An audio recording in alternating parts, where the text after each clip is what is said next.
ကဲဒီတစ်ခေါက်ပြောပြပေးမှာ Google ရှိထဲမှာ translate ဘယ်လိုလုပ်ကြမလဲဆိုတာလေးလုပ်ပြပေးမှာအဲ့တော့ကျွန်တော်ပထမဆုံး Google ရှိထဲမှာကို translate လုပ်ချင်တဲ့စာလေးတွေကိုရေးထည့်ပေးထားမယ်အဲ့တော့ပထမဆုံးအနေနဲ့ကျွန်တော်မူရင်းကိုအင်္ဂလိပ်ထည့်ထားတယ်အင်္ဂလိပ်မှာကျွန်တော်ဘာသာပြန်သိခြင်းတဲ့စကားလုံးလေးထည့်ထားတယ်အဲ့လေးထည့်ထားပြီးတော့ရေးလို့ရှိရင်ကျွန်တော်အခုပထမဆုံးဘာသာပြန်ပြမယ် translate လုပ်ကြည့်မှာကမြန်မာအဲ့တော့မြန်မာနဲ့ပတ်သက်ပြီးတော့ကျွန်တော် translate လုပ်ကြည့်မှာဆိုတော့ဒီC3 ဆိုတဲ့ query လေးမှာကျွန်တော်လုပ်မှဆိုတော့ i query လေးကိုကျွန်တော်ချက်ထောက်မယ်ထောက်ပြီးတော့ကျွန်တော်ရေးရမယ့် formula တွေကညီမျှခြင်း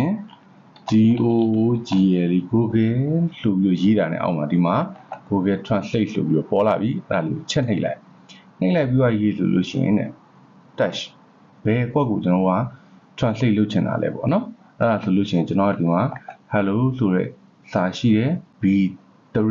အဲ့ကွက်လေးကိုကျွန်တော်ချက်ထောက်လိုက်မယ်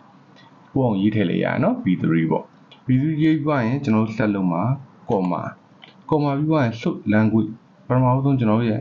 လက်ရှိရေးထားတဲ့ဟာရဲ့ suit language ကဘာလဲဆိုလို့ရှိရင်အင်္ဂလိပ်အဲ့အတွက်ကြောင့်လို့ကျွန်တော်ကတပယ်ကုတ်လေးထဲမှာအင်္ဂလိပ်ဖြစ်တဲ့ကြောင့် EN လို့ရေးပြီးတော့တပယ်ကုတ်လေးပြန်ပိတ်လိုက်မယ်ဒါ suit language ကဒါပါဆိုကျွန်တော်သူ့ကိုပြောလိုက်တာပြီးတော့ရေးလို့ရှိရင်ကျွန်တော်ကဒီ comma လေးရေးထည့်မယ်အဲ့တော့ comma ပြီးရင် target language ကကြတော့ကျွန်တော်မြန်မာလုပ်ချင်တာဆိုတော့ my ပေါ့ဗာလေးထဲမှာထည့်ယူမလဲတပယ်ကုတ်လေးထဲမှာထည့်ယူမယ် my ပြီးရင်တပယ်ကုတ်ပြန်ပိတ်မယ်လက်ခွင်းလေးပိတ်ပြီးရင် enter ခေါက်လိုက်မယ်အဲ့ဒါဆိုရင်နော်ကျွန်တော်ရဲ့ဒီ hello ဆိုတာလေးကမင်္ဂလာပါဆိုပြီး auto translate ပြန်သွားပြီဖြစ်ပါတယ်အဲ့တော့အောက်ကအခွက်တွေရောသူဘလို့ translate ပြန်ပြီးမလဲဆိုတော့ကိုပိုင်သွားတော့မယ် yes ဟုတ်ကဲ့no ဆိုမရှိဘူးတဲ့ခဲတဲ့ကောင်မလေးရဲ့ကောင်လေးအကြောင်းသားကျိုးသူပါမှန်တယ်ဗျမြန်မာလို့အဲ့တော့ကျွန်တော်ထိုင်းလူလေးလည်းထပ်လုပ်ကြည့်အောင်ခုနတိုင်းပဲညီမျှခြင်း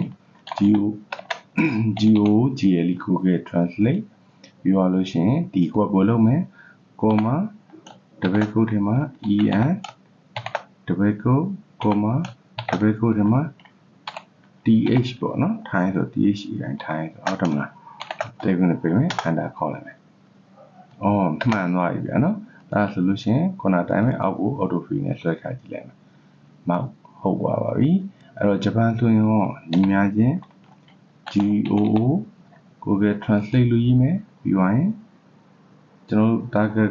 လုပ်ချင်တဲ့ dashboard လေးကဒီကွက်လေးပြီးရင် comma တပည့်ကုတ်ထဲမှာ en လက်ရှိ so language ကအင်္ဂလိပ်စာပါအဲ့တော့တပည့်ကုတ်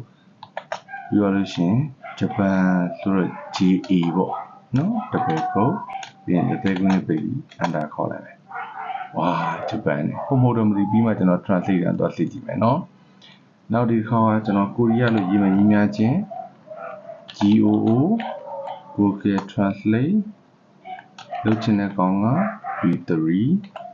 comma ဆိုက EN တပည့်ကုတ်ပြန်ကုတ်မယ် comma ပိတ်မယ်နောက်ကျွန်တော်အခုပြောင်းနေတာ KO ကိုရီးယားဆို KO ပေါ့နော်ပြီးရင် enter ဆိုပြီးခောက်ကြည့်လိုက်မယ်ကိုရီးယားလူကြီးလည်းပေါ်ပါတယ် okay အဲ့ဆိုရင်ဒီကောင်လေးကိုကျွန်တော် copy ယူလိုက်မယ် Google Translate ကိုသွားမယ်ဒီတဲ့ language ကနေ control V ဆိုပြီးကျွန်တော်မှန်ပါတယ်တဲ့နော်안녕하세요 안녕하세요နော်အဲ့ဆိုရင်ဂျပန်လိုမှန်ရလားတော့ကြည့်အောင် control C control V konnichiwa konnichiwa okay အားလုံးပဲကြည့်လို့တင်ပါတယ်နောက်နေ့တွေမှာလည်းအခုလိုမျိုးထူးခြားတဲ့ဗီဒီယိုလေးနဲ့အတူပြန်တွေ့ပါအောင်မယ်ကိုပိုင်